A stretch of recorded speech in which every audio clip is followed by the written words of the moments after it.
You can't eat the microphone. What's up, everybody? It's not often I find a book that I think I need to do a video on every chapter in here, but I found this book and I'm not even sure how I got it, and I've read the first 3 chapters and so far so good.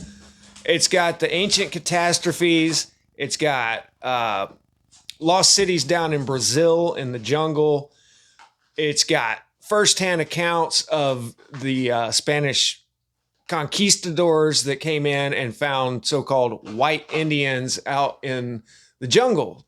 And the author ties all of this back to the ancient civilization of Atlantis. Now, today, the idea of Atlantis is brutally mocked. And that is because of who actually believed in this. 100 years ago, a lot of people didn't consider the subject of Atlantis pseudoscientific.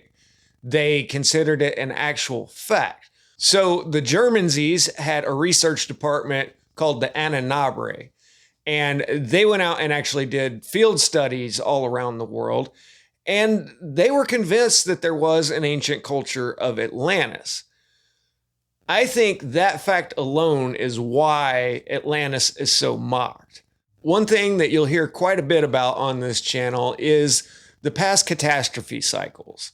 And we're going to start off with a dramatic reading of events, but this is just him compiling all of the firsthand accounts that have been handed down for generation after generation into a straightforward rendition of what happened. I want to point out that when the author mentions a lost advanced civilization, he knows exactly who the Aztecs and Maya are. And he's not talking about them or any of their relatives for that matter. This lost civilization has a script like what you see here as to where the Aztec and Maya used a glyph system.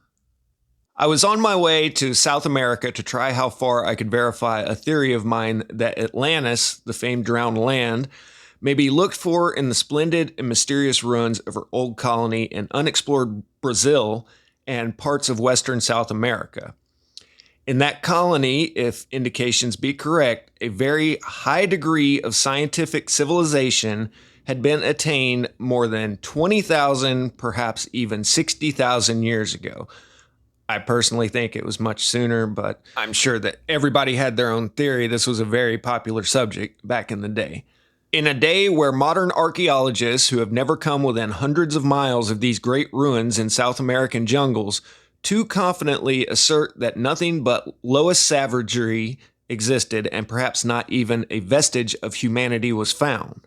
Now to the subject of this giant cataclysm of the day when South America was the cradle and beacon of the older world civilization. 12,000 years ago, the ancestors of the fast-vanishing Bushman dwarves of the Kalahari Desert of South America were cowering in terror behind big boulders or in the darkness of deep caverns shrouded by forest. They were undergoing the greatest disaster that has ever befallen man.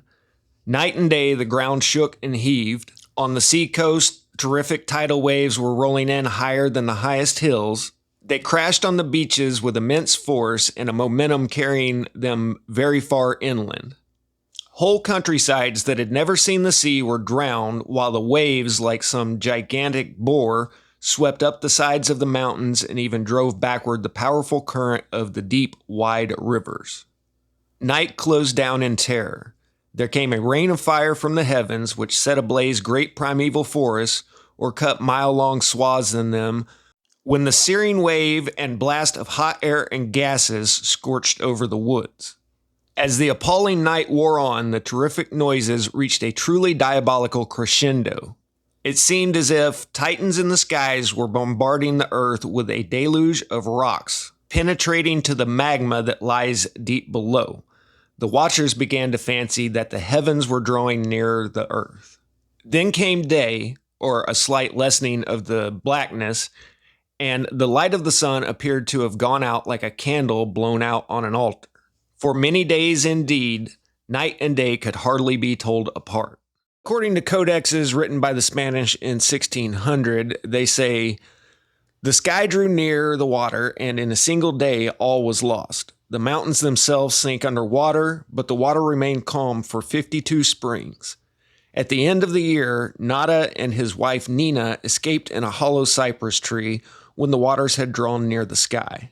So the Bible says that Noah and his family survived in a boat. The ancient Greeks say it was Deucalion and his wife. Everybody remembers this deluge. The Codex continues, it is said that the rocks that we see today were spread all over the land, and the Tetzantli boiled and bubbled with a great noise, and that then there rose rocks of vermilion color. So they're talking about lava coming up from the ground. There were 2 repetitions of these terrible celestial disturbances, which followed periods when the darkness covered the face of the earth. One period lasted even unto 25 years. Another codex records that the men were lost and carried away to destruction in a rain of fire and were changed into birds. The sun was even burnt, and all was consumed with the houses, and all the lords perished. Native Indian traditions say this lava bed spread as far as Acapulco on the Pacific. And reminders of this rain of fire are seen near Mexico City in the Great Lava Bed near Pedregal de San Agustin. Under the bed are ancient houses and ancient pottery. Cultures around the world remember these ancient catastrophes, but they've also happened much sooner in our recent past. 500 AD and 1300 AD were big events, if not the same one. But even as soon as around 1850, 1860, I have accounts of freed slaves interviewed in 1935. And this is what one lady said. I know all about the stars falling. I was out in the field and just come in to get our dinner. Got so dark and the stars began to play around. Mistress says, Lizzie, it's the judgment. They thought this was it. They thought it was Judgment Day. God was coming back. Now, moving down to Guatemala, the Popol Vuh says this. There came a great flood, followed by a thick rain of bitumen and resin. Bitumen is like oil tar. When men ran here and there in despair and madness, they tried, besides themselves with terror, to climb on the roofs of houses, which crumbled and threw them to the ground. Trees they tried to ascend, which threw them far away. They sought to enter caves and grottos, and immediately they were shut in from the exterior. The earth darkened, and it rained night and day. Thus was accomplished the ruin of the race of man, which was given up to destruction. The creators preserved a small number in memory of mankind, of men of wood. These are the little monkeys which today live in the woods. So that's pretty interesting that Darwinism tells us that we came from monkeys, and the Popol Vuh says that monkeys came from us. And actually, I've thought about this before, and it seems like the primitive cultures have tales of advanced cultures in the past, and their people are refugees of that ancient culture, which is the exact opposite of the idea that everyone was primitive and slowly evolved into civilization as we know it. The Thunderbolts Project has a couple videos with Michael Tellinger, who I think describes himself as a catastrophist geologist. And he talks about these ancient rivers of oil falling from the sky on fire, along with rocks and debris. And then he talks about how there's whole mountain ranges with the volcanic rock on top of everything else. And he even jokes that he's going to start a foundation for missing volcanoes because there's all of this geology out there and no volcano. I've personally seen this too, just an obvious big melted boulder, and then look on maps and the nearest volcano is 60 miles away. Then he talks about a more advanced civilization being remembered by a more primitive one. The Washoan Indians, a small tribe on the eastern slopes of the Sierra Nevada, who speak a language quite different from other California Indians, have traditions about foreign invaders landing from the sea and making them into helots. This happened long ago.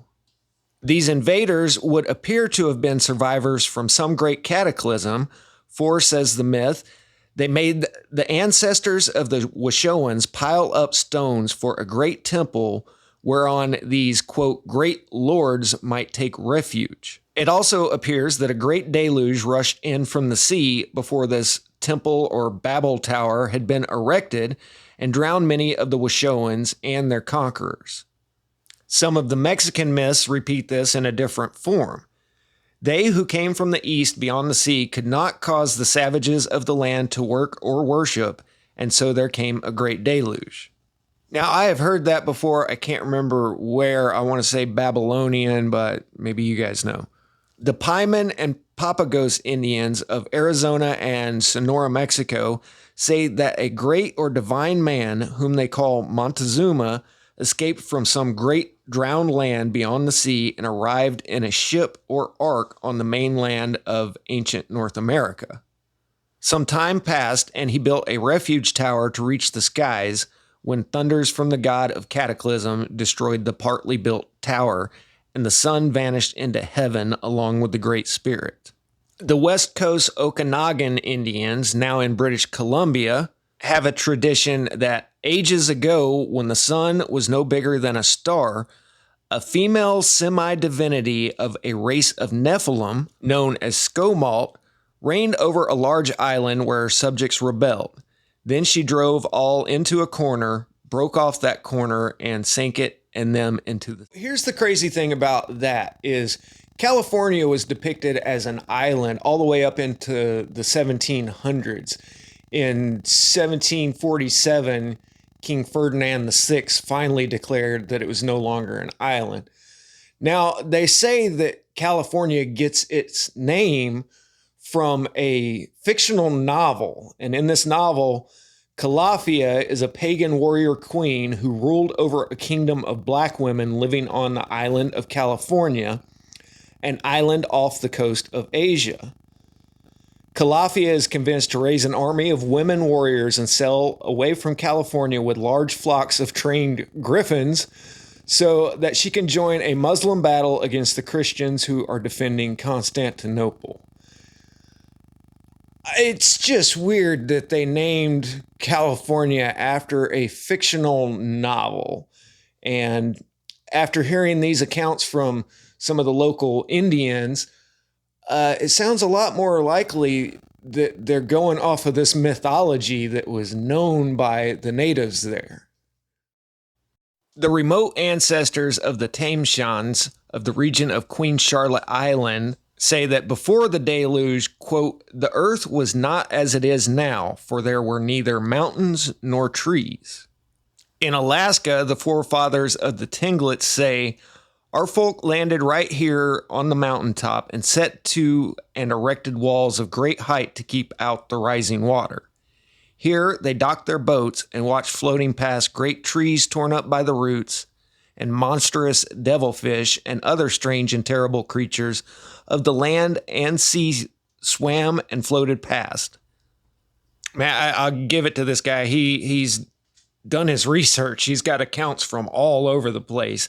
In the upper Amazon, the Indians were terrified by a deluge of hot and steaming water which poured down on the earth, burning and scalding it all up and destroying the great forests.